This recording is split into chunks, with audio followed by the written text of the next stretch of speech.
Sherman. Sherman. Sherman. I'll get it right. Get it right. Well, we'll have to. No, it's all right. It's one of those black names. I'll help you with that. Stacy told me he was Exactly. an expert. Exactly. You know, he goes right by the book here. I learned a lot at Optum. Larry Renfro, Mike Mateo, those guys. I learned a lot at Optum about diversity, right? About diversity and inclusion. And you better believe it. Being the first black coach here in New England means a lot to me. All right, guys. So we got to talk about woke New England head coach Jerod Mayo, who was hired to replace legendary coach Bill Belichick. Now, we got to talk about this because Jerod Mayo, who happens to be black, went full race hustler and woke revolutionary during his introductory press conference after being asked about has he reached out to any other black head coaches about being the first black head coach of the New England Patriots, as if it actually really matters, right? It really doesn't matter at all. He wasn't hired to be the first black head coach. He was hired to be the head coach. But again, it's stuff like this. It's answers like this. It's the reason why we keep having a race conversation, because there are some people that simply don't want us to stop talking about race, right? They want to make race the most important part of who they are and what they do. And Jerod Mayo's answer here, okay, a lot of answers that he gave during his press conference definitely is an indication of how woke he is. Okay, the New England Patriots have gone full woke. But this exchange here is particularly interesting because, again, he was asked about being the first black head coach and has, he reached out to anybody else or have they reached out to him in regards to being the first black head coach. And Robert Kraft, the owner of the New England Patriots, answered that question by saying that, hey, I'm actually, colorblind when it comes to winning and losing. I hired him because he's the best candidate. But Jerod Mayo seemed to disagree with the owner of the Patriots when it comes to this conversation on race and skin color. And I want to play this whole clip because it's pretty fascinating, and most people aren't playing the whole clip, which I think is more fascinating than just what Jerod Mayo said about race. So without further ado, roll the clip. Yeah, Jerod, congratulations. Thank you. Question first, Robert. Jerod said that being the first black coach was important to him. Curious, what does it mean to you? And if I could ask you, Jerod, have you reached out to any of the folks like, Tony or, Tomlin, just to get their sense of what it means to them? You want to start it off? Yeah. Let me say this to you. I'm really colorblind in terms of, I know what I feel like on Sunday when we lose. And I can just tell you that there's nothing after my family, my passion is with the New England Patriots, and there's something else very close second, but winning at the Patriots is my passion. So I want to get the best people I can get. I chose the best head coach for this organization. He happens to be a man of color, but I chose him because I believe he's best to do the job. Yeah, and Mike T, he reached out. He's actually from our hometown back in Virginia as well. So we haven't really talked about the challenges. I appreciate Thunder and the organization selecting me to be a black head coach. I would say what Thunder just talked about, that was in the locker room. You want your locker room to be pretty diverse, and you would want the world to look like that. What I will say though is I do see color, because I believe if you don't see color, you can't see racism. And whatever happens, black, white, disabled person, I've always, even someone with disabilities, I always, for the most part, people are like, when they're young, they kind of make the spot hot. Younger people know what that means. But what I would say is, no, I want you to be able to go up to those people and really understand those people. So it goes back to whatever it is, black, white, yellow, it really doesn't matter, but it does matter so we can try to fix a problem that we all know we have.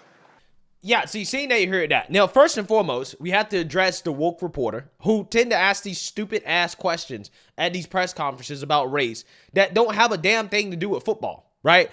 He asked Mr. Kraft, what does it mean to have Jerod Mayo be the first black head coach? Now, keep in mind, Jerod Mayo had retired for the New England Patriots, I think maybe back in 2015, 2016 or something like that. He went and worked as a finance executive at Optum, okay? And he came back and became a linebackers coach, okay? So, in regards to his actual qualifications, I guess if you count the business executive and being an, inside linebackers coach, if you count that and also being a player as well too, he played in the NFL as a linebacker, he's I guess you could say he's qualified. Regardless, Mr. Kraft believes that Jerod Mayo, earned a position and that, he hired the most qualified individual to take over. And the fact that Jerod Mayo has been a part of the organization for a long time, he knows the culture, he knows how things are done, he has a reputation for working hard. I believe Mr. Kraft when he says that, right? Even though I think that Jerod Mayo's resume is not the most traditional resume when you're talking about being a head coach in the NFL,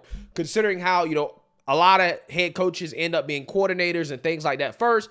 But regardless, it doesn't matter. They do things their way, and it's been successful. This is why Bill Belichick has been very successful. But again, what Mr. Kraft said was the right answer. It's like, look, when it comes to winning and losing, hey, I'm colorblind. I don't see color, right? It's not a big deal to me. What I care about the most is winning and losing, right? I care about results. That is the correct answer. Now, Jerod Mayo follows up and says, well, I do care about skin color. I'm not colorblind. I see color because if you don't see color, then you can't see racism. And then he also talks about the importance of diversity, equity, and inclusion, right? Diversity in the locker room. And it's like, well, I hope you don't mean racial diversity because I hope and pray that you're not picking players based off race, right? I hope you're not planning on doing that, Jerod, because if you plan on doing that, then you're probably going to lose, right? Because you really should be picking players based off who is the best player, who's the best fit for the team. Because if you really believe in diversity, equity, and inclusion, okay, you can't just apply that when you're talking about black head coaches. You also got to apply that when it comes to the players, which means that I hope that you'll be drafting more white players, more Asian players, right? More Latino players, whoever to play on your roster, regardless of their skill set, regardless of how good they are, regardless of the fit, because, diversity counts, right? Diversity of skin color counts, okay? And if you don't see skin color, that means that you're racist, according to this guy's logic, right? So again, I'm expecting him to draft a whole lot of white players and to make his team at least 60% white. But to me personally, this conversation around being a black head coach, it really doesn't matter that much, right? Because you're not the first black head coach. You won't be the last black head coach. And I don't think it's really anything to celebrate. You weren't hired because you're black. You were hired because you, according to Mr. Kraft, were the most qualified and the best option. But hey, according to Jerod Mayo, though, color is important. Color is important so that you can see racism, right? Apparently, again, this is how this guy thinks. And it is vastly different than how I believe successful people tend to think. Like, for example, a Todd Bowles, who, in my opinion, was asked this race-baiting question or a similar race-baiting question before recently. And Todd Bowles answered the question the right way, the way I feel like it should be answered when these reporters ask these dumbass questions. Take a look. You and Mike Tomlin are two of the few black head coaches in the league. I wonder what your relationship is like with them and your thoughts on Steve Wilkes joining that fold. I have a very good relationship with Tomlin. We don't look at what color we are when we coach against each other. We just know each other. I have a lot of very good white friends that coach in this league as well, and I don't think it's a big deal as far as us being coaching against each other. I think it's normal. Wilkes got an opportunity to do a good job. Hopefully he does it. And we coach ball. We don't look at color. But you also understand that representation matters too, right? And that when young aspiring coaches or even football players, they see you guys, they see someone that looks like them, maybe grew up like them, that has to mean something. Well, when you say you see you guys and look like them and grow up like them, it means that we're oddballs to begin with. And I think the minute you guys stop making a big deal about it, everybody else will as well. Exactly, right? When the media stops making a big deal about it, everybody else will as well, okay? Because when you have to point out that, oh, this is a black head coach, what you're essentially pointing out is that, well, you're an oddball, right? That this is not normal, or that you don't belong, or that you are, an anomaly. Like, the way that you normalize something is to stop pointing out this idea that it's not normal. Because here's the thing. Again, there are black head coaches in the NFL, and they are not underrepresented, okay? And I'm going to tell you why they're not underrepresented. Because according to the Wokes, right, it's supposed to match the population, right? In regards to representation, it's supposed to look the same way that it looks in the real world. This is what they claim, except that never really applies to, again, the actual roster when it comes to the players, okay? When you come out and you say, well, 60% of the locker room should be white because 60% of the population should be white, they look at you like you're dumb, right? They look at you like you're a crazy person for suggesting that. But for whatever reason, okay, when it comes to traditional jobs, things that don't have to do with athletics, oh, wait, it's supposed to match the population as a whole, okay, what we see in society. And if that's the case, if that's the argument, which is not, because they're not applying that in this situation because, again, they want the league to have the same amount of head coaches that matches the players. I'm not entirely sure why, right? Why they think that the whole league should be ran by black people. But anyways, there's 32 NFL teams. If you count Mike McDaniels, who's biracial, who is half black, half white, before Jerod Mayo was hired, there were 4 black head coaches in the NFL, which was about 12 to 13% of the league, which matches the population, 12 to 13% of black folks, right? So they're perfectly represented. Once you throw Jerod Mayo in there, now you got 5 black head coaches. Now black people technically are overrepresented, right, at head coach, okay? If you're trying to compare it to the population as a whole, right? But again, we all know they pick and choose when they want to apply that and when they don't want to apply that, right? So again, when you have an institution, for example, that's overwhelmingly white, like, for example, they're 70, 80, 90% white, or some position like an executive, for example, that's overwhelmingly white. Oh, no. You don't understand. It's supposed to match the population, right? It's supposed to match the population.